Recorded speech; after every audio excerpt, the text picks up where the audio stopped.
সুপ্রিয় দর্শকবৃন্দ, আসসালামু আলাইকুম রহমতুল্লাহি ওয়া বারাকাতুহু। তৃতীয় শুভেচ্ছা নেবেন, আশা করি সকলেই ভালো আছেন। কুমিল্লার এসপি ডিবি পুলিশ পাঠিয়ে প্রধানমন্ত্রী তারেক রহমানের পথসভার মাইক খুলে নিয়েছেন, এরকম অভিযোগ করেছেন কুমিল্লা ৯ আসনের সংসদ সদস্য। এ নিয়ে একটি প্রতিবেদন প্রকাশিত হয়েছে ঢাকা টাইমসে। চলুন দেখি প্রতিবেদনটিতে বিস্তারিত কী লিখেছে। তারেক রহমানের পথসভায় মাইক খুলে নেওয়ার অভিযোগ কুমিল্লার এসপির বিরুদ্ধে। খবরটি বিস্তারিত বলছে যে কুমিল্লার লাকসাম উপজেলার মুজাফফরগঞ্জ বাজারে প্রধানমন্ত্রী তারেক রহমানের পথসভা ঘিরে ডিবি পুলিশ পাঠিয়ে মাইক খুলে নেওয়ার অভিযোগ উঠেছে কুমিল্লার পুলিশ সুপার মোহাম্মদ আনিসুজ্জামানের বিরুদ্ধে। রোববার দুপুরে এই অভিযোগ করেন কুমিল্লা ৯ আসনের সংসদ সদস্য মোহাম্মদ আবুল কালাম।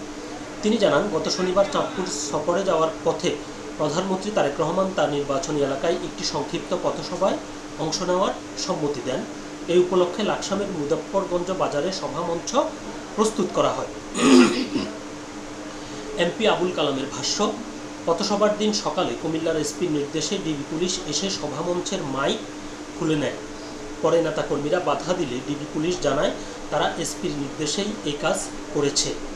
এক পর্যায়ে নেতাকর্মীদের প্রতিরোধের মুখে পুলিশ মাইক রেখে সরে যেতে বাধ্য হয়। তিনি আরও বলেন, যতটুকু শুনেছি কুমিল্লার এসপি আওয়ামী লীগের আমলে একজন প্রভাবশালী পুলিশ কর্মকর্তা ছিলেন। বিষয়টি আমি দলের হাইকমান্ডকে জানিয়েছি। অভিযোগের বিষয়ে জানতে কুমিল্লার পুলিশ সুপার মোহাম্মদ আনিসুজ্জামানের সঙ্গে যোগাযোগ করা হলে তিনি ফোন কল কেটে দেন।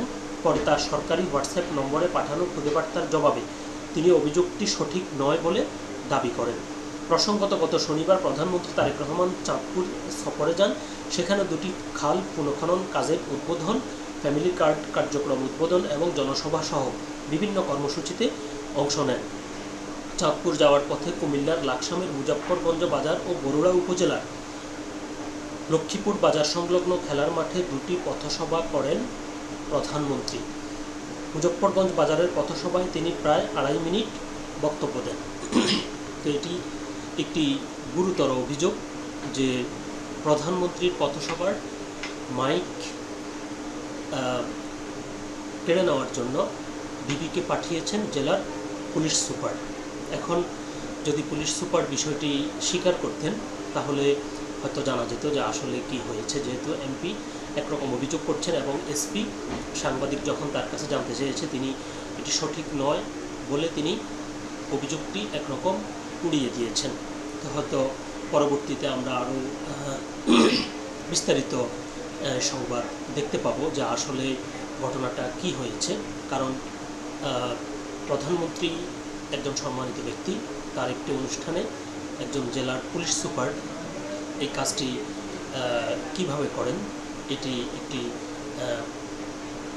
তদন্তের দাবি রাখে, যেহেতু সংসদ সদস্য অভিযোগটি করেছেন এবং যিনি অভিযোগ করেছেন তিনিও কিন্তু জেলার একজন গুরুত্বপূর্ণ ব্যক্তি। আশা করি সরকার এ বিষয়ে সঠিক তদন্ত করে সঠিক কারণটি খুঁজে বের করবে এবং কে সঠিক বলছে এটা আমাদের সবার সামনে উন্মোচন করবে। সকলে ভালো থাকবেন, সুস্থ থাকবেন। আল্লাহ হাফেজ।